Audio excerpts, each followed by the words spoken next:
그러므로 형제들아, 주께서 강림하시기까지 길이 참으라.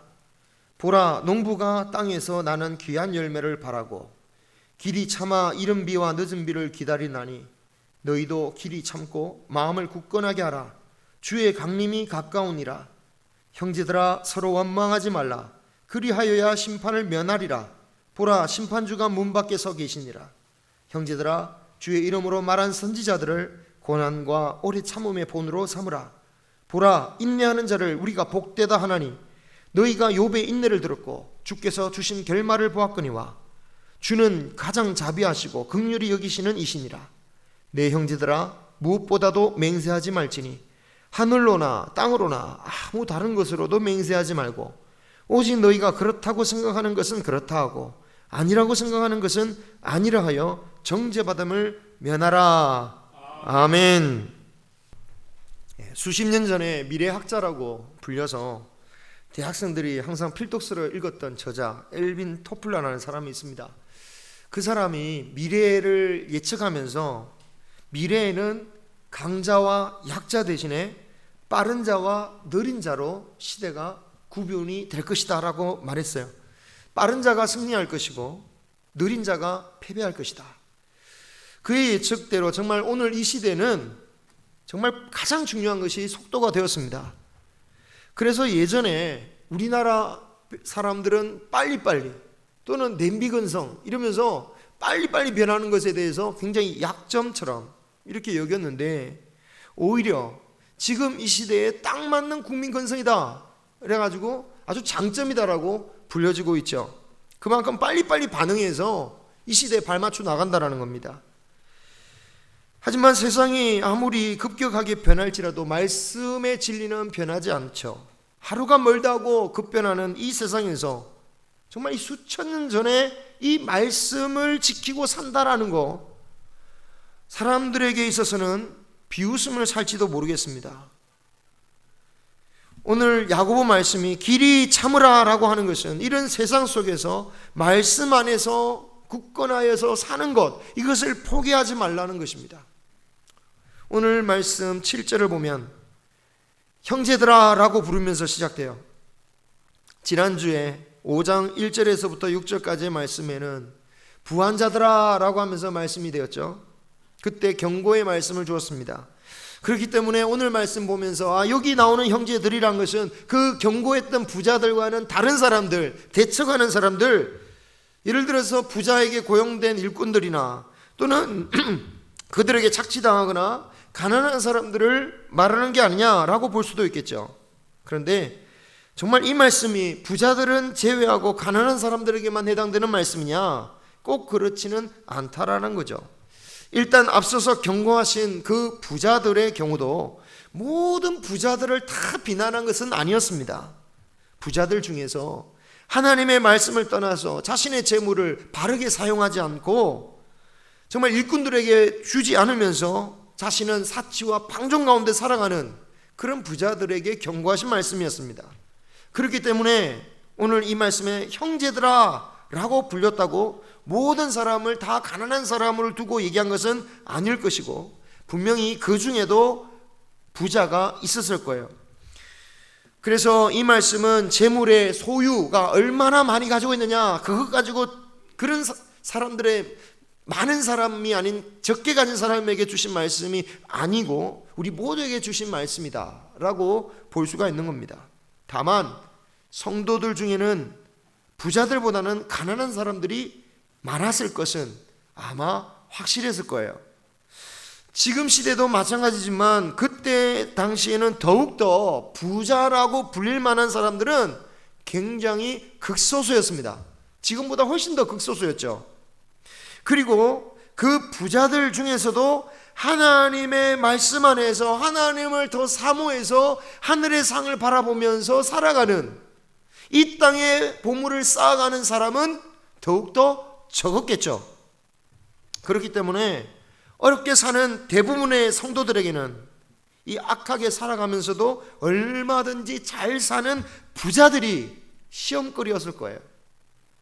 특히 바로 앞에 말씀처럼 일꾼들의 자신을 위해서 일하는 그 일꾼들의 품삯조차 제대로 지급해 주지 않으면서 자신은 사치와 즐거운 삶, 방탕한 삶을 누리는 그 부자들을 볼 때에, 야, 내가 이렇게 말씀 안에서 정직하게 사느라 이익도 덜 보고 손해보면서 사는 것이 참 부질없다, 험하게 여겨질 수도 있는 거죠. 더욱이 만약 그 부자들로부터 진짜 그런 억울한 일을 당한 성도가 있다면 그는 더욱더 그런 마음이 들 것입니다. 그렇기 때문에 야고보 사도는 오늘 말씀에서 이렇게 흔들리는 성도들에게 길이 참으라, 길이 참으라 라고 말씀하고 있는 것입니다. 그런데 여러분, 과연 길이 참으라 라는 말씀은 어떤 의미일까 생각해 볼 필요가 있어요. 우리가 보통 참으라 라고 하면 가만히 있는 거죠. 버티는 겁니다. 가만히 있는 거예요. 그런데 성경에서 참으라 라고 했을 때 그 말씀은 이러한 수동적인 의미만 있는 게 아니라 오히려 더 진정한 뜻은 진리의 말씀 안에 지키고 그 믿음의 길을 계속해서 걸어가라 라는 적극적인 의미가 있다라는 거예요. 그래서 참으라, 길이 참으라는 이 말씀은 단지 계속 버텨라 라는 그런 의미를 넘어서서 세상의 불의 속에서도 말씀의 본질에서 벗어나지 않도록 계속해서 스스로 말씀 가운데 바로 서라, 바로 개혁해라 라는 말씀이다 라고 하는 것입니다. 때로 신앙을 지킨다 또는 신앙을 고수한다 라고 하면서 오히려 말씀의 본질에서 벗어나 버리는 경우들이 있어요. 신약 시대의 유대인들이 그랬죠. 그들은 하나님의 말씀을 지킨다 라고 하면서 율법을 지키고 안식일을 지키려고 했지만 오히려 예수님을 보면서 율법을 파괴하는 자다, 신앙을 부인하는 자다 라고 비난했습니다. 그래서 예수님은 그들에게 하나님께서 안식일을 주신 그 정확한 의미가 뭔지, 율법의 진정한 목적이 뭔지 말씀의 중심을 두고 해석하셨던 거예요. 그런데 그냥 자신들이 지키던 전통, 자신들이 지키고 있던 습관, 그에 매여 있으니까 말씀의 중심을 가지고 해석하시는 예수님의 말씀을 보면서 오히려 받아들이지 못하고 그것이 비신앙적인 것이라고 비난했다라는 거예요. 대적했다라는 거예요. 그렇기 때문에 우리 교회도 과거에 했던 거 그대로 하는 것이 전통이 되어서는 안 돼요. 그것이 중요한 게 아닙니다. 말씀의 중심에 입각해서 우리가 그 말씀의 중심에서 벗어나지 않도록 계속해서 개혁되어야 된다는 거예요. 예를 들어서 우리가 예배 이 자리를 지키는 게 중요합니다. 자기의 자리를 지키는 게 중요합니다. 굉장히 중요한 의미입니다. 그 말씀의 중심이 뭡니까? 내가 하나님의 말씀을 듣는 자리에서 지킨다, 말씀을 사모한다는 중심적인 사상이 있어요. 문제는 다른 사람이 앉아야 되는데 자신이 그 자리가 같이 앉아야 되는데 자기 자리만 고수하는 거죠. 그렇게 되면 오히려 그 말씀의 중심에서 어떻게 됩니까? 벗어나는 거예요. 그래서 말씀의 중심을 가지고 우리가 살아야지, 지키던 거, 내가 예전에 이랬어, 이렇게 믿었어, 이것이 우선순위가 아니다라는 거예요. 성도들은 가만히 있는 것, 계속해서 버티는 것이 인내하는 것이 아니라 우리의 말씀 가운데 어떻게든 말씀 중심으로 살려고 하는 것, 그것이 바로 성도의 인내다라는 거예요. 한번 우리 PPT 한번 보시면서 말씀 읽어보겠습니다. 계시록 14장 12절 말씀 같이 읽어보겠습니다. 시작. 성도들의 인내가 여기 있나니 그들은 하나님의 계명과, 아멘. 제가 잘못 읽었나요? 당황했네요. 맞습니다. 자, 어떤 사람이 인내하는 사람이라고요? 계명과 믿음을 지키는 사람이다라는 거예요. 그러면 계명과 믿음을 지키는 의미가 무엇인지를 요한계시록 14장 13절이 다시 한번 말씀하고 있습니다. 읽어보겠습니다. 시작. 또 내가 들으니 하늘에서 음성이 나서 이르되 기록하라. 지금 이후로 주 안에서 죽는 자들은 복이 있도다 하시매 성령이 이르시되 그러하다. 그들이 수고를 그치고 쉬리니 이는 그들의 행한 일이 따름이라 하시더라. 아멘. 자, 아까 이 지금 복 있는 사람, 여기서 나오는 복 있는 사람이란 12절에서 말한 하나님의 계명과 예수님의 믿음을 지킨 사람을 의미하겠죠. 그리고 그 사람이 곧 인내하는 사람이라고 했습니다. 그런데 13절에 따르면 이 복 있는 사람은 어떤 사람이다? 주 안에서 죽은 사람이다. 그럼 주 안에서 죽은 사람이라는 그 사람들은 무슨 일을 했느냐? 하나님이 그들의 말씀을 보니까 그 주 안에서 죽은 사람이라면 누구냐? 죽을 때까지 주님의 일을 감당하는 사람들이다. 그래서 하나님이 그들의 행한 일을 보고 그들의 수고를 멈추게 하고 그들을 복되게 했다라는 거예요. 그러므로 인내의 의미를 정리해 보자면 성도의 인내란 것은 죽을 때까지 믿음의 수고를 감당하는 것이에요. 여러분, 말세가 되면 주님이 어떤 현상이 나타난다라고 했습니까? 마태복음 24장 12절에는 불법이 성해서 많은 사람들의 그 사랑이 식어진다 라고 말씀하셨어요. 오늘 야고보서 말씀을 토대로 그 예수님의 말씀, 불법이 성함으로 많은 사람들의 사랑이 식어진다라는 말씀을 해석해 보자면, 불법을 행하는 사람들이 더 잘 먹고 잘 사니까, 그런 현실을 바라보니까, 아니 악을 행하는 사람이 그 악으로 인해서 더 큰, 정말 결과만 좋으면 좋은 세상, 무슨 짓을 해도 어쨌든 안 걸리면 더 잘 사는 그런 불법적인 세상을 바라보니까 많은 이들이 하나님에 대한 사랑이 어떻게 돼요? 식어지는 거예요. 식어졌다는 뜻이 뭡니까? 한때는 뜨거웠다라는 거잖아요. 한때는 하나님의 사랑으로 뜨거웠던 사람들이 세상을 바라보니까 불법대로 사니까 더 잘 사니까 하나님을 향한 사랑이 줄어들어요. 왜? 하나님 말씀대로 살았더니 손해보니까 그 하나님을 사랑할 수가 없는 거죠. 그러므로 예수님은 그 말씀으로 그치지 않고 그 말씀 뒤에 13절에 이렇게 말합니다. 여러분 12절 13절 함께 읽어보겠습니다. 이 말씀이 마지막입니다. 시작. 불법이 성함으로 많은 사람의 사랑이 식어지리라. 그러나 끝까지 견디는 자는 구원을 얻으리라. 아멘. 누가 구원을 얻으리라고요? 끝까지 견디는 자, 인내하는 자가 구원을 받는다라는 거예요. 그러므로 성도는 다른 사람이 하나님의 말씀대로 살지 않는다고, 그러니까 더 행복하게 살잖아. 야, 이 예배 안 드리고 저렇게 하니까 더 사업이 잘 되고, 저렇게 사니까 뭐 더 잘 되더라, 더 즐겁잖아. 걔는 스트레스가 없대. 예배 와서도 스트레스 못 푸는데 가서 여행 가서 스트레스 팍 풀고 나보다 더 행복하게 즐겁게 살아 라고 생각할지라도 나는 인내된다라는 거예요. 다른 사람들이 사랑하지 않을지라도 나는 사랑을 지켜야 되고, 다른 사람들이 섬기지 않고 봉사하지 않을지라도 나는 섬기고 봉사하는 자리를 끝까지 견디는 자, 그런 사람이 구원을 얻는다라는 거예요. 10절을 보면 야고보는 주의 이름으로, 성경을 보십시오. PPT 없어요 이제 더 이상. 본문 말씀입니다. 자, 성경책을 보세요. 10절 말씀을 보면 야고보는 주의 이름으로 말씀을 전한 선지자들을 오래 참음의 본으로 삼으라고 말하고 있어요. 여러분, 성경에 본받을 사람이 얼마나 많습니까? 그런데 왜 선지자들을 본받으라고 말하느냐? 그 이유가 뭐냐? 성경을 보면 그들이 고난과 고초 속에서 그냥 가만히 있는 사람들이 아니잖아요. 선지자라면 사명을 받은 사람들입니다. 그들이 고난과 고초 속에서도 머물지 않고 사명을 감당하고 그 선지자의 자리를 지켰기 때문에 그래요.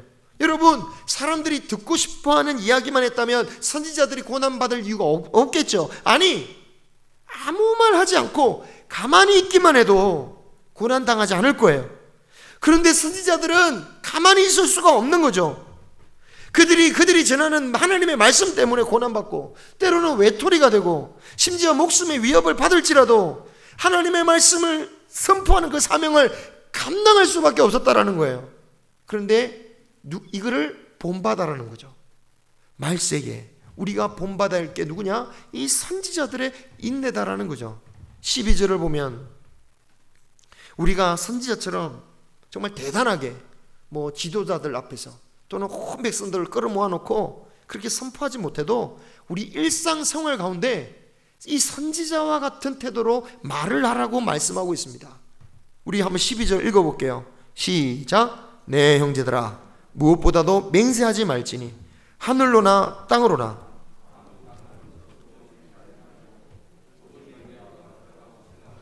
그렇다 하고 아니라고 생각하는 것은 아니라 하여 정죄받음을 면하라. 아멘. 자, 함부로 맹세하지 말라. 자, 잠깐 길이 참으라고 하셨다가 완전 딴 얘기 하는 것 같잖아요. 그래서 성경도 보면 동그라미 표시해서 분단 구분을 해놨어요. 근데 이거는 그분의 해석이고 그냥 성경대로 보자면 저는 연관이 있는 거예요. 왜 연관이 있느냐?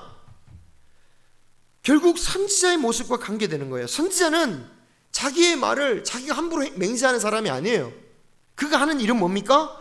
하나님이 하신 말씀만 전하는 거예요. 하나님이 아니라는 것은 아니라고 말하는 것이고 하나님이 맞다라고 하는 것은 말해야 되는 거예요. 그게 선지자의 사명이에요. 그래서 그처럼 우리들도 그냥 내가 하고 싶은 말을 막 말하는 얘기가 아닙니다. 이 말씀은. 그죠? 야, 욕하고 싶어. 욕해. 이런 게 아니에요. 밥 맛없어 했다고 밥 맛없어 이러면 어떻게 됩니까? 큰일 나죠. 안 되잖아요. 그런 얘기가 아니에요. 하나님의 말씀과 하나님의 우리의 믿음의 신앙의 양심을 따라서 옳은 것은 옳다고 말하고 아닌 것은 아니라고 말하라는 거예요. 그래야 어떻게 한다? 정죄함을 받지 않는다. 정죄함이 뭘까요?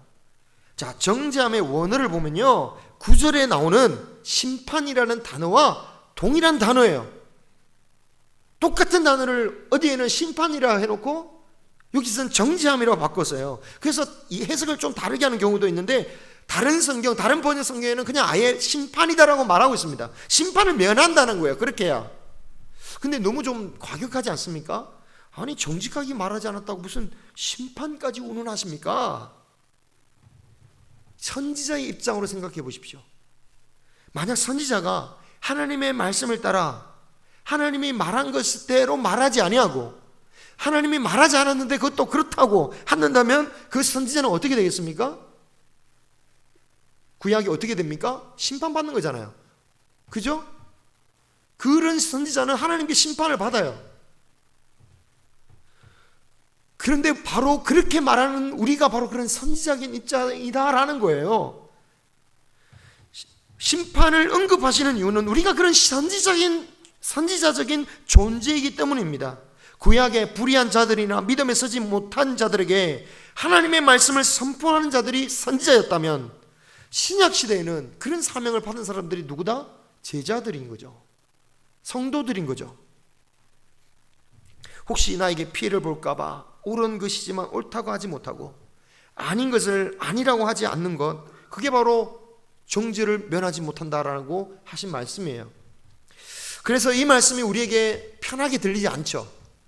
야고보 말씀은 굉장히 듣기 어려워요. 로마서 말씀도 사실은 근본적으로 다른 게 하나도 없지만 예를 들어서 이 루터가 말했듯이 로마서는 믿음만 강조하면 되고 야고보서는 행함만 강조했다라고 해석하면 이 야고보 말씀은 정말 받아들이기 힘든, 그래서 이 바울이 루터가 오죽하면 지푸라기 서신이다, 쓸데없는 서신이다 뭐 이런 식으로 비하할 정도로. 그런데 여러분 정말 현실에서 그만큼 현실에서 순종하기 쉽지 않은 말씀, 듣기 괴로워요. 이런 괴로움, 이 말씀 듣기 위해서 우리는 또 나가면 뻔하게 그렇게 살지 못하는 거 알 텐데, 그럴 때 우리는 어떤 작용이 나타납니까? 우리의 제 본성은요, 그때 우리를 어떻게 바꾸냐면 위선적인 신앙이나 이중적인 신앙으로 바꿔요. 말씀을 들을 때뿐이고 세상 생활은 세상 사람대로 그냥 사는 그런 사람으로 바뀌어요. 그래서 고통을 없애요. 그냥 하나님의 말씀은 그냥 하나님의 말씀이지, 삶은 삶이지, 이렇게 받아들이면 괴로울 게 없어요. 인내할 필요가 없는 거죠. 만약 지금 주시는 말씀, 그 말씀을 우리 삶 가운데 적용하지 못하면 우리는 괴로워할 이유가 하나도 없습니다. 왜? 여기서 끝날 말씀이잖아요. 그런데 우리가 그렇지 않은 걸 아니까 교통스러운 거죠. 제 본능은 계속해서 우리를 이중적으로 만들어버려요. 그래, 하나님 말씀은 하나님 교회 안에서, 아니 세상은 세상대로. 그런데 여러분, 이렇게 인내가 필요 없는 신앙, 참을 것이 없는 신앙, 하나님 말씀 앞에 지키고 견딜 그런 신앙이 없는 그런 신앙으로 어떻게 된다? 야고보는 바로 이것을 야고보에서 말씀하고 있는 거예요. 하나님 말씀 안에서 인내하지 못하고 세상에 굴복한 믿음은 어떤 믿음이다? 행하지 않는 믿음은 어떤 믿음이다? 죽은 믿음이다. 죽은 믿음, 심판을 면치 못한다라는 게 야고보의 말씀이죠. 그래서 야고보는 이 말씀을 어떻게 우리가 지켜야 되느냐? 8절에 보니까 주님의 강림이 가까이 왔다는 사실을 기억하여서 더욱 마음을 굳건하게 하고 길이 참으라고 말씀하고 있어요. 우리가 알지 못하는데 갑자기 주님이 오신다. 그 갑자기 오실 때에 주님의 뜻을 따라 사는 사람은 주인의 칭찬을 받을 것이겠지만, 늦게 온다고 오늘은 오지 않을 거라고 주의 뜻과는 상관없이 악행을 하며 살아가는 사람은 화를 면치 못할 것이다. 이런 말씀을 볼 때마다 우리는 도대체 언제 오시냐라는 생각이 들지만 9절에 굉장히 중요한 표현이 있습니다. 9절 보십시오. 주님이 기다리시면서 어디에서 기다리십니까? 멀리서 기다리십니까? 아니, 9절에 문 밖에 서 계시다. 요한계시록은 뭡니까? 내가 문 앞에 서서 눈을 두드리노니. 문만 열면 주님은 바로 오신다는 거죠. 주님은 지금이라도 당장 이 땅의 심판주로서 임하실 수 있다는 거예요. 꼭 세상의 마지막 날이 아니어도 얼마든지 주님은 심판하시는 분입니다. 그 주님을 기억하여서 말씀에 거하라고 말씀하고 있는 거죠. 그럼에도 불구하고 여전히 우리가 어떻게 이걸 참겠습니까? 라고 한다면 우리가 주님의 참으심에 대해서 묵상해 봐야 돼요. 1절 말씀을 보시면 귀한 열매를 기다리는 농부의 이야기가 나옵니다. 이 기다리는 농부가 누구입니까? 다양하게 적용해 볼 수 있는데 먼저는 예수님을 생각해 볼 수 있어요. 농부 되신 예수님은 정말 오랫동안 우리가 구원받기를 참고 기다리셨어요. 에덴 동산에서부터 처음 인간이 죄를 짓는 그 순간부터 주님은 우리를 구원하시는 날을 기다리셨던 거예요. 그리고 원망하고 배신하며 떠나가는 그 백성들을 기다리셨고요. 그리고 이 땅에 오셔서 인간들조차 받기 두려워하는 그 최고의 고통과 부끄러운 수치와 그 십자가의 죽음을 당하시기까지 하면서 참고 참으시면서 우리의 구원을 기다리셨다라는 거죠. 그렇게 기다리고 참으신 그 주님은, 그래서 마침내 구원의 길을 열어주신 그 주님은 지금도 우리를 기다리신다라고 하고 있잖아요. 성령을 통하여 무엇을 기도할지도 모르는 우리를 위해서 말할 수 없는 탄식으로 기도하면서까지 뭘 위해서 기도합니까? 우리가 하나님의 열매를 맺기를 위해서, 하나님의 그 귀한 열매, 하나님이 받으시기 원하는 그 귀한 열매를 맺기를 기다리시는 분이시다라는 거죠. 그런데 우리는 어떻습니까? 마치 포도원에 심긴 무화과 나무 마냥 기다리고 기다리시는 그 하나님의 마음도 모른 채 열매를 맺지 못하고 계속해서 실망만 안겨드리는 거예요. 먹지 못하는 들포도만 계속해서 맺고 있는 거예요. 그래서 이제는 무화과 나무가 잘라져서 불태워져도 할 말이 없을 때가 다 되었음에도 불구하고 우리가 이 자리에서 심판받아도 무슨 말을 할 자격이 없음에도 불구하고 주님은 지금도 기다리고 또 기다리고 계시다라는 거죠. 이런 주님을 묵상해야 된다라는 거예요. 어리석은 인간들은 이렇게 참고 기다리시는 주님의 풍성한 사랑을 어떻게 합니까? 조롱하죠. 또 하나님은 없다고도 말하죠. 하지만 하나님은 한 명의 영혼이라도 살리시기 위해서 지금도 참고 기다리시고 심판하러 오시는 그날을 연기하고 계시는 거예요. 일하신 주님의 참으심을 기억하면서 우리도 말씀 안에서 사는 것을, 사는 그 길을 계속해서 걸어갈 수 있기를 소망합니다. 9절을 보십시오. 9절을 보면 형제들아 서로 원망하지 말라고 하시는데 너희들도 참고 기다리는 농부가 되어야 된다. 특별히 형제들에 대해서 주님께서 우리를 위해서 참고 기다리시는 걸 생각하면, 그 주님을 생각하면 너희도 다른 일을 참고 기다릴 줄 아는 마음이 있어야 된다. 그런데 문제가 있죠. 우리는 주님과 너무 달라요. 주님은 우리의 완전한 농부가 되시지만 우리는 자꾸 실패한다는 겁니다. 다른 사람을 참지 못하고 말씀을 지키지도 못합니다. 실패합니다. 이렇게 말씀만 받고 현실에 또 실패하면 우리는 결국은 또 이중적인 신앙이든지 아니면 포기하든지 둘 중에 하나겠죠. 해결할 수 있는 방법을 13절에서 말씀하고 있어요.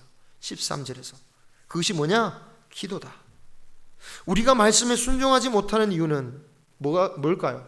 말씀을 따랐더니 오히려 바로 은혜가 내리면 누가 인내할 필요가 있겠습니까? 우리가 예수님 말씀 따랐더니 바로 막 역사가 일어나고 그러면 누가 인내할 필요가 있겠냐고요. 그런데 말씀을 순종함에 따른 고난이 오니까 그것 때문에 어려운데, 그럼 그 고난을 어떻게 해야 되느냐? 고난을 당하는 자가 있느냐? 어떻게 하라? 기도하라. 그리고 믿음으로 사는 자를 위해서 그런 기도에 응답하셔서 우리가 마침내 열매 맺을 수 있는 이른 비와 늦은 비와 같은 은혜를 주신다라고 말씀하시는 거예요. 야고보는 아픈 자를 위해서 기도해라. 믿음의 기도가 병든 자를 구원한다라고 말씀하고 있습니다. 여러분, 여기서 나오는 믿음이란 어떤 믿음일까요? 이 믿음이 내가 지금 심정적으로 나을 거야, 그런 믿음도 되겠지만 저는 문맥적으로 이 믿음이 뭔지를 말하고 싶어요. 문맥적으로 여기서 나오는 믿음이 뭡니까? 인내하는 믿음이에요. 인내하는 믿음이에요.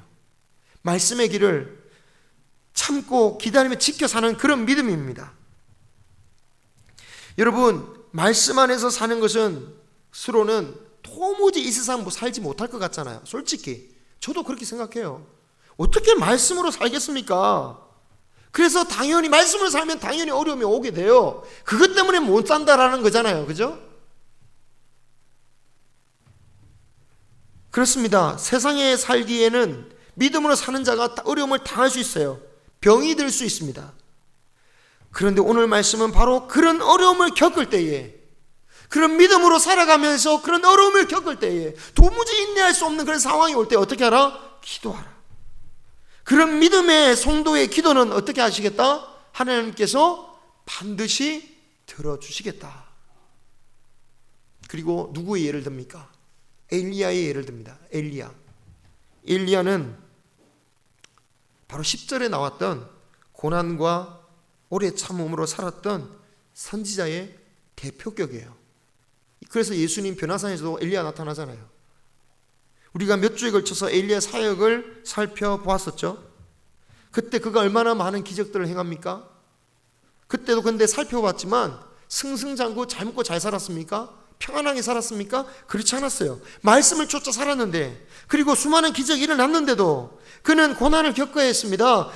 더 큰 위험을 받기도 했어요. 그래서 마지막에는 어떻게 합니까? 더 이상 나 이 사역 못하겠다고, 나를 좀 죽여달라고 그렇게 기도하죠. 그렇게 하소연까지 했습니다. 그러나 그렇게 기도했음에도 불구하고 그는 말씀 안에서 자신의 사명의 자리를 벗어나지 않았어요. 참고 견뎠습니다. 하나님은 그런 엘리야의 기도를 들어서 비가 오지 않게도 하셨고 오게도 하셨다라고 말씀하고 있어요. 성정이 우리와 같았다라는 말은 결국 이와 같아요. 말씀만으로 살기 너무너무 힘든 세상인 거 엘리야도 마찬가지였다라는 거예요. 엘리야의 말씀을 우리가 살펴봤지만 항상 엘리야는 말씀 따라 움직였거든요. 근데 말씀 따라 사는데 항상 고난이 와요. 엘리야도 쉽지 않았다라는 거예요. 하지만 그 가운데서 하나님께서 그의 기도를 들어주셔서 놀라운 기적을 맺어주시고 16절 그 비로 열매를 맺게 하셨다. 이 표현이 중요합니다. 단지 그때 사건을 말하는 게 아니라 결국은 하나님이 엘리야를 통해서 원하시는 그 열매를 얻게 하셨고, 그 기도를 통해서 정말 맺고자 하는 열매가 그러한 엘리야를 통해서 맺어지게 하셨다는 거예요. 우리가 하나님을 믿고 말씀 안에 살아도 엘리야처럼 고난의 삶을 살 수가 있습니다. 선교사님들 진짜 어렵게 사는 분들이 많은 것 같아요. 네. 하지만 믿음이 없어서 어렵게 사시는 겁니까? 하나님의 길을 따라가니까 힘든 거예요. 하지만 이 중요한 것은 믿음의 사람, 이 엘리야의 기도를 들어주신 것처럼 우리도 말씀에 인내하여 지키면서 기도할 때에 하나님께서는 반드시 기도를 들어주신다. 그리고 마침내 엘리야는 어떻게 됩니까? 하늘의 성천함을 성천하게 되어서 영광을 얻는 것처럼 우리 인내하는 자 엘리야처럼 높이시고 영광을 주실 줄 믿습니다. 오늘 말씀을 기억해서 정말 우리 주신 그 말씀 안에서 그 신앙생활 속에서 말씀의 길을 걸어갈 수 있고 지킬 수 있는, 인내할 수 있는 우리 모두가 되시기를 주님의 이름으로 축원합니다. 기도하겠습니다.